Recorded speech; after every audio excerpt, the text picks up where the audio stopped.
काही मुलांना ओलीस ठेवल्याची माहिती समोर आली आणि त्यानंतर पोलिसांनी लगेच कारवाई केलेली आहे। एका खोलीमध्ये डांबून ठेवल्याची माहिती होती। 15 वर्षाखालील साधारण 20 मुलं या खोलीत असल्याची माहिती होती। संबंधित व्यक्ती ही मानसिक रुग्ण असल्याची माहिती सुरुवातीला समोर आली होती।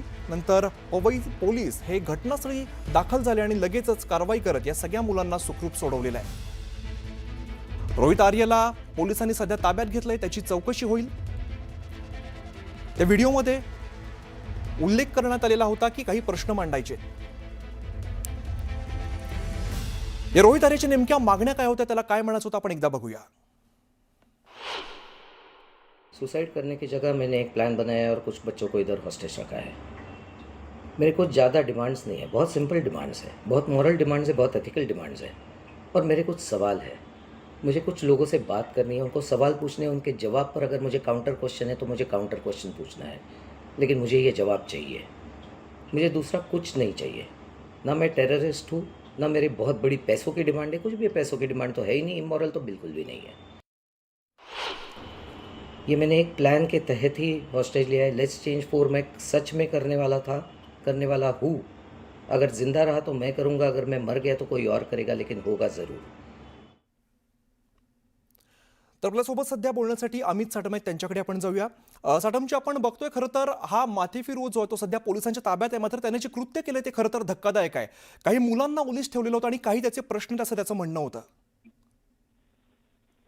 मला असं वाटतं की मुंबई पोलिसांनी फार चांगली कामगिरी या ठिकाणी केलेली आहे।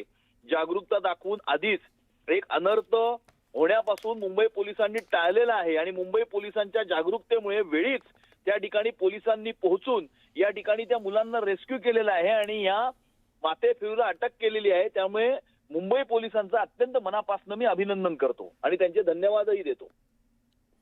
निश्चित, पण ज्या पद्धतीची घटना घडलेली आहे, मुंबईसारख्या ठिकाणी घटना घडते, त्यामुळे खरं तर धक्कादायक प्रकार म्हणावा लागेल।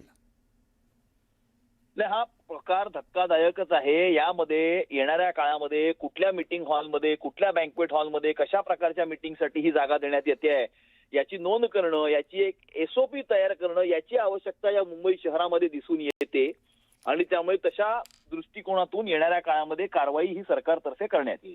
साटमची सगळ्यात धक्कादायक बाब म्हणजे त्या व्यक्तीच्या काही मागण्या असं त्यानं सांगितलं होतं आणि जर योग्य चर्चा झाली नाही तर ते कार्यालय पूर्णपणे पेटवून देईल अशा प्रकारची धमकी सुद्धा त्याने दिलेली होती।